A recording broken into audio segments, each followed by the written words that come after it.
Hey guys, welcome back to Total Tactics Football. It's Fran here, and now begins at least our FPL season in terms of making our videos, anticipating kind of game week one, and all the potential transfer madness that can happen shortly in the Premier League.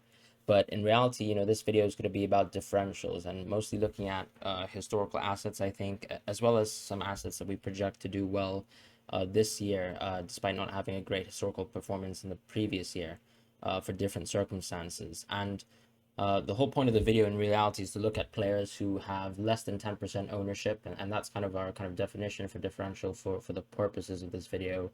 So not really looking at any kind of picks that I think a lot of people are interested in, and then also just discussing why we might prefer certain options, and then just looking at the positions, because I understand that everyone has different formations, and it's more than likely you might be looking at differentials at different positions and at different price points as well. And I think we have a good coverage of that in this video in terms of whether you should dip into some of these differentials or not. And let's start with the defenders, right? So I've kind of created a spreadsheet here similar to in the Euros, a little bit more detail this time because we have like historical evidence in terms of players' performances on fantasy PL. And of course, what we have here is the points per match metric, which is used here alongside total points for players that I think actually I would consider recommending to you guys. And then just a kind of personal PPM divided by price metric, which obviously this, kind of inflates players who are injury prone and some players who are super subs as well. But I've deliberately removed them from this listing because I want to still reflect the impact of players who are injury prone but still consistently play most of the games in the season, such as Tierney, for example, as we see this list. So that's the kind of metric that I'm looking at as well, while also looking at points per match and total points as another point of reference. And then just my eye test as well, in terms of watching the players play last season in their teams and in their tactical structures. And I think the reason why we have the great picks aligned in this situation is they're ordered obviously by this PPM per price metric. Rudiger, we have to be honest and say he did benefit from largely playing only in the Tuchel era, and he didn't play mostly under Lampard, and that affects the statistics by skewing it compared to the other Chelsea centre backs, right? In my opinion, and I think we can talk about his perhaps maybe not so apparent aerial ability, but I think the thing with the Chelsea defenders here you have to realize is that at a 6.0 price, you're probably going to pick Chilwell if he starts to be nailed on as he was last season, and you'd prefer him over Azpilicueta, right?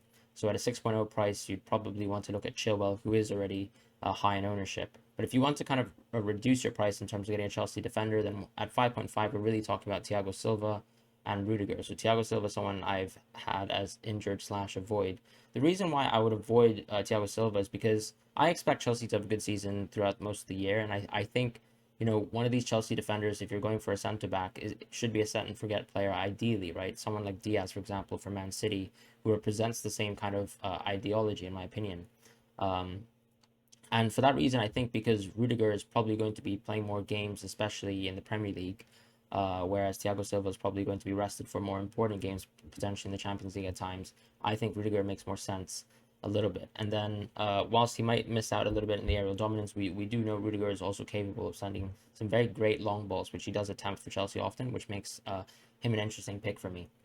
And then I think the next most logical pick, I think, here is Dunk. And we know Dunk had a fantastic season, right? He was extremely aerially efficient, and he was part of I think, very strong Brighton defense, in my opinion. And of course, we lost Ben White, so that's a part of the back three gone.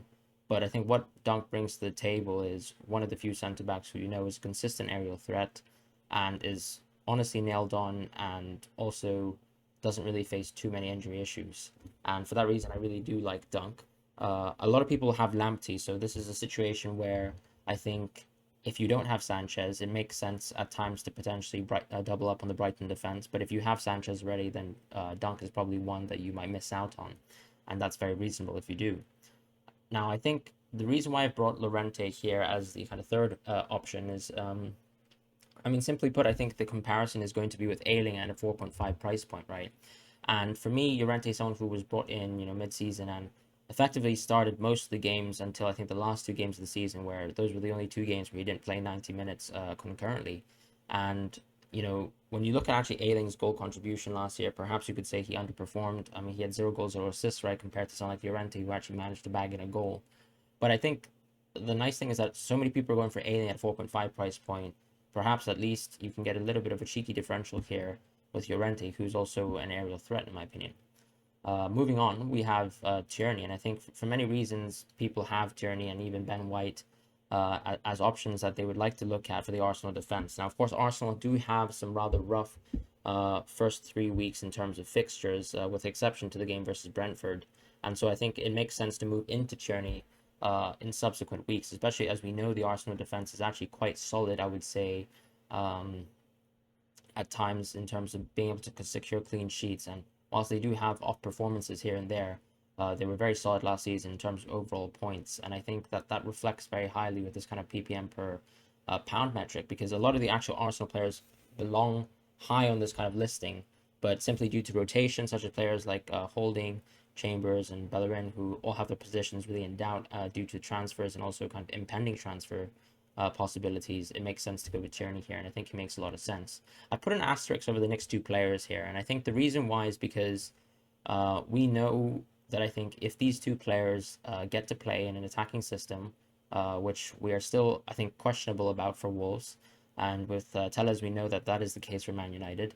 And we've just heard recently about the news about Shaw playing with a broken rib in the Euros, or potentially some sort of rib related injury that could require him to actually have surgery. And I think for that reason, Telles becomes such an interesting pick at £5 and someone who would likely be nailed on if Shaw is to actually miss game time. And of course, his differential, his ownership is very low. I think a lot of people would probably shift to Wan Bissaka, who is also at that 5.5 price point. But here you get the opportunity to actually save costs potentially if Shaw goes out, and we'll find out more in the preseason. And in terms of Ait Nouri, you have a player here who could ideally be playing left wing back for Wolves at times. And I think he becomes a very cheeky kind of attacking option if we begin to see him be a bit more of an integral part of the Wolves system. And we'll see that as the preseason goes on. Right now, I think, his ownership reflects the fact that he had poor, I think, totals in terms of last season. But ultimately, he's a player that I think could trend upwards this season, depending on the way Wolves perform. And I think, as per usual with FPL, you have to kind of make a qualifier with Man City players. And that's why I kind of have a tier for Man City players. I mean, Cancelo is a very reasonable option who this year I think has been likened a little bit less because he was kind of deposed by Walker at the end of the season. Now, Walker, of course, is coming off, I think, a very strong kind of showing in the Euros, but he might also be tired. So it could be interesting to actually start the season with Cancelo if you think that Pep Guardiola will actually like to start with Cancelo to potentially rest Walker a bit. But I think that's still a very tricky option, and you probably are safer if you want to touch a Man City defender to go with one of the centre backs, especially looking at Diaz. And then in terms of the unsure picks, I'll go through them quite quickly. I mean, simply here we have four centre backs who are, I think, the kind of talismanic players for their clubs in terms of, first of all, being the aerial threat on set pieces, and then also having the opportunity with long balls, specifically Keane and Van Dijk. Now, Van Dijk, of course, the only reason why I'm unsure is, first of all, because you're likely going to have already a Liverpool defender in terms of Trent and Robertson, which makes, I think, less sense to kind of double up on them, especially as he's returning from injury. And then in terms of looking at Keane, I think it's interesting, but with a new manager coming in, that's always a tricky little thing, which is why I have him and Saiss as an unsure kind of pick. With Mings, I think, he's been priced well this year in the sense that I expect him to score a few headers, but at the same time, I'm not exactly sure if Aston Villa will, keep that kind of defensive level up, especially if Grealish leaves. Whereas I think, they will be subject to a lot of shots, but he doesn't benefit from that really. That's Martinez. And the only kind of qualifier I would say is, have a look at James Justin whenever this guy comes back from injury potentially, because for me, he passed all the kind of markers for me last season as a great defender. And whenever he has the opportunity to actually be fit and be a part of the Leicester side at a 5.0 price point, I mean, he looks very, very good. Now let's move on to the midfielders. I think what's interesting about the midfielders here is, of course, you have a lot. You're probably going to already have had premiums in your midfielders, and as a result, you're probably looking at one or two differentials to switch things up. And sometimes it could be the case where you are potentially not going for both Salah and Fernandez, and you're looking for an additional option, or you're actually looking for differentials in terms of looking outside of Buendia, looking outside of Rafinha. So to start off the great picks, I actually had put Harrison there, and I think Harrison is representative of a player who really had a fantastic season, in my opinion, with Leeds. And we all know that Bielsa is very kind of, I think, against rotating, and I don't see Harrison's position under threat whatsoever with Rafinha coming back. And simply put, at a 6.0 price, I mean, looking at his total points last season, yes, he has kind of less chance creation, and I think perhaps when you take into account the eye test, you can understand why a lot of FPL owners have Rafinha. But I think Harrison should not be forgotten about. I think there is a potential, especially if you want to kind of fill budgeting space within your team, to potentially go for Harrison as one of your cheeky kind of differentials. And there's also potential, I think, over the course of the season to actually look at doubling up on the Leeds midfield if you think that that is a reasonable thing, because both Rafinha and Harrison, to be honest, are very reasonably priced. And I think it reflects in terms of the total points last season and the points per match per pound. And I think the same can really be said for Bowen. Now, he doesn't really rate very highly in terms of the points per match per pound. And I think part of the reason is because he played really full minutes for West Ham, and that there were other players who had less, I think, like shorter stints, in my opinion, at the team, especially with Lingard. And then the rotation between Lanzini, Fornals, and Benrahma, that kind of makes Bowen look like a weaker pick. But simply put, he was one of those consistent players last season who I would kind of liken to Ward-Prowse in terms of the effectiveness on the pitch, where he wasn't really scoring free kick goals, but he could be the kind of option for set pieces, which is something that we see for West Ham once again. And then on top of that, I think Bowen is a player that we can see who is clearly trending, I think, year on year in a better direction. I mean, last year he played, I think, roughly 8 games for West Ham after being a winter transfer, and you could see he did very well for Moyes without actually putting too much of a tally in terms of goals and assists. I think he only had maybe one goal and maybe 1 or 2 assists as well. But this season he's had an 8-goal, 5-assist season, and I think he's really improved as a player. And for that reason, I think Bowen makes a lot of sense, because I see him as a player that can continue to trend upwards. And what we know about the West Ham United attack is that they are very formidable, I think, even with Lingard missing.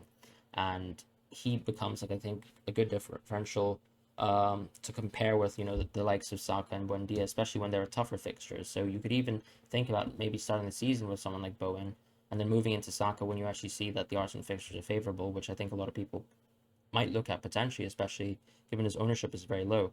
And then I think once again the qualifier comes in for the Man City players, who I rate highly, but I do think they have to be tiered on their own. I think at the start of the season you can probably expect for someone like Gundogan to actually play a very prominent role in the team, but we saw stints of the season where he would play very deep, and then times of the season where he would play a more offensive role. And I think it's more than likely that he does return to this kind of deeper role with KDB coming back. And I think for that reason, he drops a little bit in priority for me.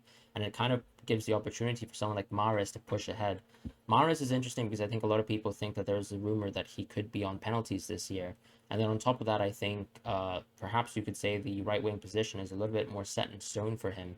With Grealish coming in on the left, that could be a bit more of a threat, I think, for that kind of left wing position. But we know Sterling can also play on both flanks, which means that once again the kind of Pep rotation becomes a key point of contention for many managers. And simply put, though, I think Mahrez being at a much healthier price than Sterling means that if you want to have that Man City player, and of course we do, because we know that they're a formidable side and it's very hard to fit in a player from Man City, Mahrez makes a lot of sense to me. And I think just looking at some of the players that I'm unsure about, I think the players that I'll largely focus on are going to be the first three, in the sense that I think Barnes is a player that we know is coming back from injury, but was fantastic last year in terms of how efficient he was as a player. So when you actually kind of look at the points per pound, the points per match per pound kind of rating that I have here, he would actually rank in around 3rd place, which means that he is an absolute top tier player, even at his price point, which means he is very well priced, I think, this season. And I think it's more of a call on us as managers to look at the preseason and see whether Leicester are kind of sticking with this kind of double striker formation that they operated when both Barnes and Maddison were out. And I think we want to see whether or not they're going to perhaps revert back to the structure where they only had a single striker, and that is where I think Barnes becomes very interesting. Smith Rowe for I think similar reasons, but of course he becomes a much more higher variance threat because he didn't have much game time last season because he was competing for those minutes with Odegaard and also involved in several kind of injury issues. And for me, I think he passes the eye test 100% as a player. And I think Arsenal do have healthy fixtures after the first 3 games, and he presents an option for many managers to kind of have good budgeting whilst not going for a complete kind of 4.5 player who doesn't really contribute much to the pitch. And I do like Smith Rowe for that kind of reason. Um, and I think, the same can be said, to be honest, for someone like Pepe, who I think played a much more prominent role at the back end of the season. But at his price, it makes me a bit hesitant given the fact that we know that there are very good 6.5 players out in the league. I think Traore is going to be affected in terms of the Buendia signing. His minutes might not be locked on, even though he had a very formidable season. And then I think when you look at Zaha, I mean, simply put, I think with a new manager coming in, even though he is such a great player in terms of being able to carry Crystal Palace year on year, I think it's very tricky. And I do think Southampton is a team that's trending downwards, which is why I don't really rate Ward-Prowse. And for Mane, I think, I mean, simply put, I think he's been priced well in the sense that if Liverpool have a great season, it makes sense to have him at a £12 price. But you probably want, I mean, just the straight comparison with Bruno, I think just makes him outclassed a little bit. And I also have a little bit less faith in terms of some of the championship teams coming up this year, especially with Watford. So I think, whilst I think Sarr is a great player, I think him staying at Watford affects his chances to perform well in terms of fantasy. So I'm unsure about him. And then the kind of rest of the picks I would avoid. Now let's have a look at the goalkeepers very briefly. I think goalkeepers is very simple. I mean, the only players that really have been removed from this list are going to be Martinez and are going to be Sanchez, right? So simply put, I think Martinez is that kind of 5.5 price point. So you'll see that none of the great picks are at a 5.5 price point. I mean, his competitor Pope actually has very good metrics in terms of this kind of statistic for the points per match divided by the kind of cost.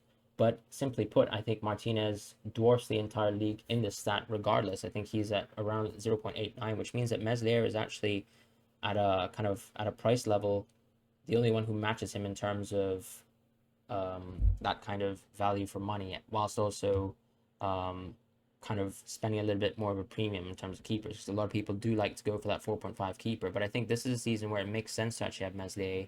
And I don't expect the Leeds defense to be much affected in terms of they're going to be subject to many shots, which is beneficial to Meslier and potential bonus points, especially in some games where I think Leeds are a bit low scoring, despite their kind of volatility game. And I think that over the course of the season pays a lot of dividends, especially when you're going to have a 7-4 keeper like Meslier. And for me, I think the only other pick that really makes sense at a 4.5 price, in opposition to Sanchez is really Guaita, and that's why I've kept him here. But once again, we have to say that there's another manager coming in. Roy Hodgson, of course, is very well known for kind of creating a defensive philosophy, at least, or at least a philosophy that actually allows you to, secure kind of safety in terms of remaining in the Premier League. And I don't expect that to necessarily happen with Crystal Palace under Vieira. I think his ambitions are to play somewhat more attacking football, and I do worry about the defensive solidity at the back. So I think Guaita becomes an option that gets removed from the table. I think Bachmann is another interesting pick that unfortunately I mispriced at 5, but he's actually a 4.5 pick, and I think when you actually look at the championship players, I think he actually might be the one that actually makes the most sense out of all championship players coming up who are remaining with their teams. Obviously, Buendia is an exception as he is someone who's going into a club that's already established in the Premier League. So for me, Bachmann's interesting given the fact that Watford were a very defensive solid team last season, and the amount of goals conceded was actually quite low, I think, in terms of the championship, considering the amount of games you actually play. And I think for that reason, a lot of people will be punting on Bachmann to kind of potentially start, especially since Sanchez has such high ownership. But I wouldn't really touch any of the other players, and for that reason, I'm going to move on to the forwards. The forwards here is a very similar situation where I think there are very few great picks, and then there's some picks that I'm unsure about that I think you could punt on if you're feeling really ambitious. I think The first qualifier I would say is obviously there's two Southampton forwards. I don't expect them to have a great season, really, Southampton. You could also tell probably in the midfield listing that I kind of put Ward-Prowse down a peg, and simply put, I think Southampton do struggle a little bit with their depth right now, and I think even their starting 11 I think is somewhat poor compared to most sides, and I don't really have great expectations for them given the transfer window so far. And for that reason, I really think it makes more sense to put your money in the 7.5 kind of strikers um, this season, given the fact that they're plentiful, and I think that they have great kind of value for money. So we'll see that Wilson for me is that kind of definitive pick here, who, despite having his injury issues, which you can actually navigate around, given the fact that the 7.5 price allows you to move, very easily into other players like Watkins and Iheanacho. For example, Iheanacho continues to play in that double striker formation. Wilson is one of those other picks who, for some reason, has very low ownership. But I mean, his points per match, as you can see, is very much elite. And I think the reason why this metric is very nice is that it helps you look at these differential players, because more often than not, the differential is going to be these kind of mid-priced players. When we look at premiums using this metric, you'll see that a lot of players fall down the list, like Vardy, even though we know he is a clear and true premium and has very strong points per match. And simply put, I think the fact that Wilson was able to put out a considerably strong, I think, points tally last season with limited game time once again shows that he's a fantastic pick for FPL. And I think, the other kind of qualifications I'd make for Jimenez and Vardy is simply, I think Vardy, as we've seen year on year, has somewhat diminished. That's not a discredit to him as a player. I mean, that's just natural with age. I think at a 10.5 price, you're really asking for, someone. I mean, you're kind of picking Vardy over Son, for example, and it doesn't really make sense to me. When you're looking at like Jimenez, he's returning from injury, and I'm really thankful that he's coming back to the pitch. But simply put, there are players who had seasons, and they're just more guaranteed based on last year's performance, and they're not dealing with a new manager. With Chris Wood, I think once again he becomes an interesting pick at 7. He's that kind of unique £7 price pick at 7 million, but simply put, I think, you know, it might make sense in a kind of point in the season where you have good fixtures for Burnley to actually look at Chris Wood. But as a set and forget kind of striker, I think it doesn't really make sense. I think there are still better picks out there. For that reason, I would kind of stay away from Chris Wood. But that makes really the kind of full-on differential list. It's going to be a very exciting season ahead.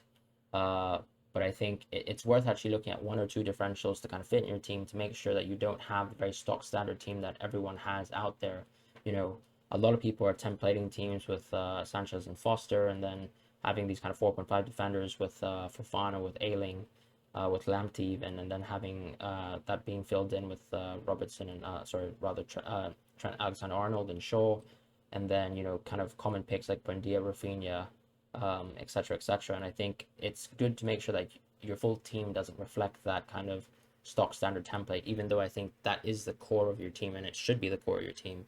Just keep in mind some of these differential picks and see where you can kind of plug them based on the formation that you want to pick this season.